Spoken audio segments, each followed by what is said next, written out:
so my name's Jessica Elliott, and I run a dance school, Jay's Dance Factory, and I'm also an agent for kids just like you who want to get into professional world of theatre, film, TV.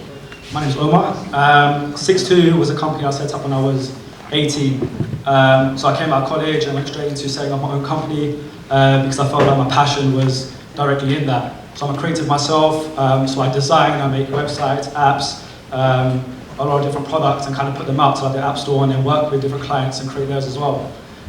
So that's what we did with 6'2", and they were nominated for the Young Business Entrepreneur Award in 2010, with Jess kindly won on my behalf. and yeah, that was it really, so it was an interesting experience and I've just become part of Solo from there. And you're now working with Quincy. Tell us a little bit about what you're doing and for the audience who he is if they don't know. Right, so Quincy is P. Diddy's son. That's the best way to explain it, but he's also he's also got a few different projects going on, but we met by chance.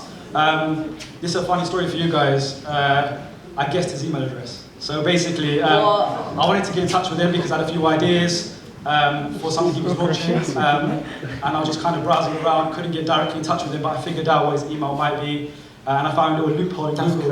I'm a little tech geek, so I found a little loophole in Google which shows you if someone's email works or not, and I found his. So then I emailed him, he emailed back while he was at a club.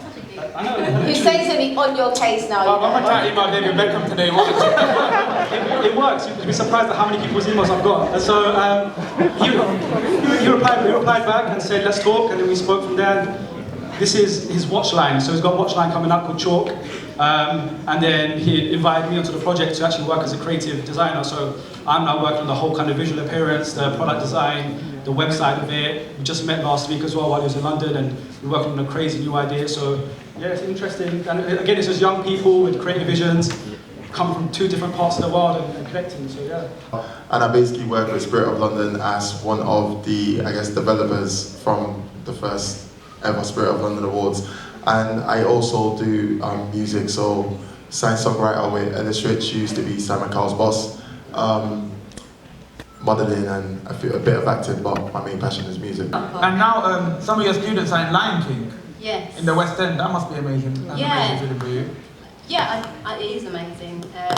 And sometimes when you're working really hard, you don't kind of look back and see your achievements. But when you go to a West End show and it's one of your kids, well, I didn't give birth to them, but one of your students that you've trained up there on the stage, it is amazing. If you haven't seen The Lion King, you should go and see it.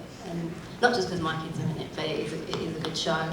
And I've got kids in Matilda, in the West End at the moment, and quite a few of the shows that you watch on TV, Doctor Who. He just told me, okay, there's this JD competition going on. There's only 2 days left, but trust me, I know the casting directors, they will love your look, go for it. I thought it was insane. The JD competition, I don't know if you guys know how it works, but JD always do a face of JD thing, and they'll try and target exactly you guys, like your age group, and they'll say stuff like, go on Facebook, get loads of votes, and then you get to come to the casting. So there was people there who had like 2,000, 3,000 votes, and I'm there 2 days before the film finishes, and I'm entering now. But somehow, got through, and yeah, before I knew it, literally, it was like the casting happened on a Friday.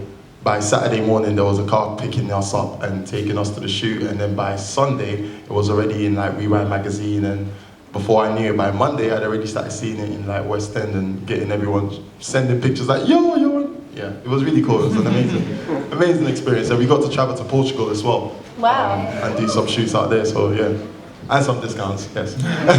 So basically was able to film Tarzan. That was very positive, I can't even lie. It was an amazing experience. Being able to call like Samuel L. Jackson, Christoph Waltz, Alexander Skarsgård, Margot Robbie, all these type of really top, well-paid and big Hollywood actors, your colleagues. Less than a month later, I was on set, and I still thought it was a bit fake. I didn't really believe it until I literally saw Samuel L. Jackson walking past me, and it was like, oh, okay, like this is real, this is really happening. And then before I know it, it's like, oh yeah, now you have Christoph Waltz as well. And then on your way home, you're seeing him on the cover of GQ or something, and it's like you've just been filming with that guy, and you're still going to be filming with him again tomorrow.